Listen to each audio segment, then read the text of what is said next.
We'll start local, obviously, with the LSU crew. Damon Clark had he had a stellar senior season the entire year. He really broke out. It felt like each week he was improving, and then to see the highlights that were coming out from your event last week.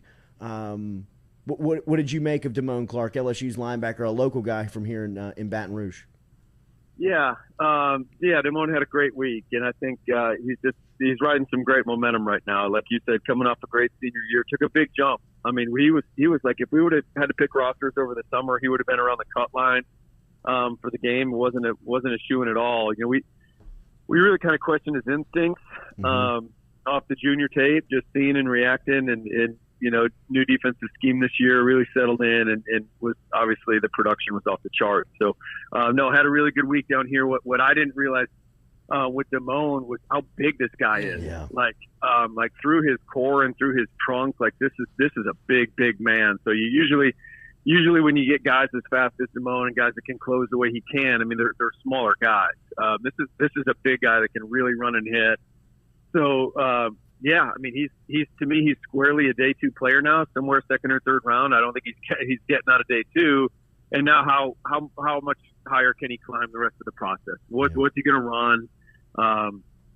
I'll be interested to get back our Zebra technology tracking data stuff from the week to see, you know, where he came in on those numbers, the miles per hour stuff that we tracked during our week. But yeah, he did. He had a really good week, and his teammates voted him practice player of the week, you know, as did Neil Farrell's teammates. So that would have been voting on the linebackers. It would have been the running backs and the offensive line from that team's crew. So who knows those guys better than the guys that are going up against him for 3 days in practice? So that I think that tells you it's the kind of week you don't have. Yeah, Jim, I thought it was most impressive with the LSU guys down there. You mentioned Farrell and even Evan Ingram along with Damon.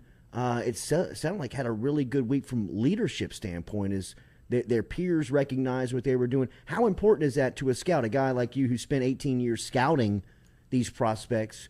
How important is the mental part of what the scouts, GMs, head coaches had access to last week in Mobile?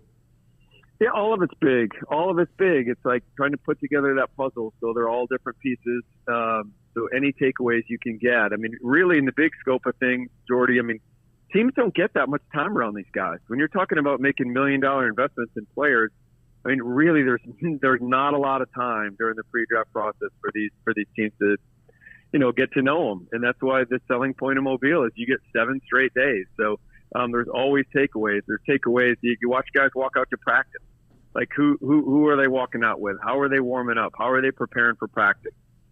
You know, if they get beat in a one-on-one rep, how do they bounce back the next rep? So there's, I mean, throughout the week, there's tons of little takeaways. And, yeah, I think Ed established himself as a leader in that offensive line room.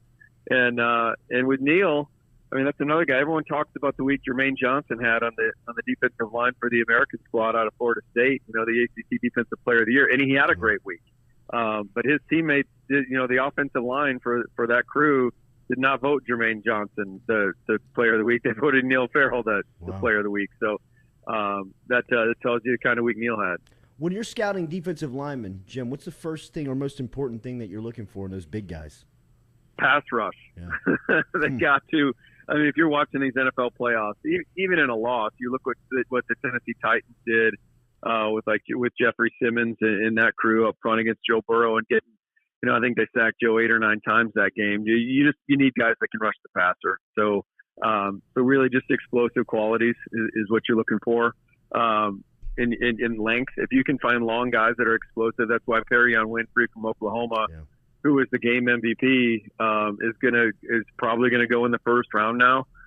Maybe jumped a couple rounds just off Senior Bowl. It's probably a third round guy coming into the week. And then I think teams saw just how long and heavy-handed and explosive he is, and those guys don't grow on trees. So he's going to go pretty quick. I would say those are length and explosion are the 2 traits that everyone's looking for. Yeah, he plays that 3 technique and just is a disruptor.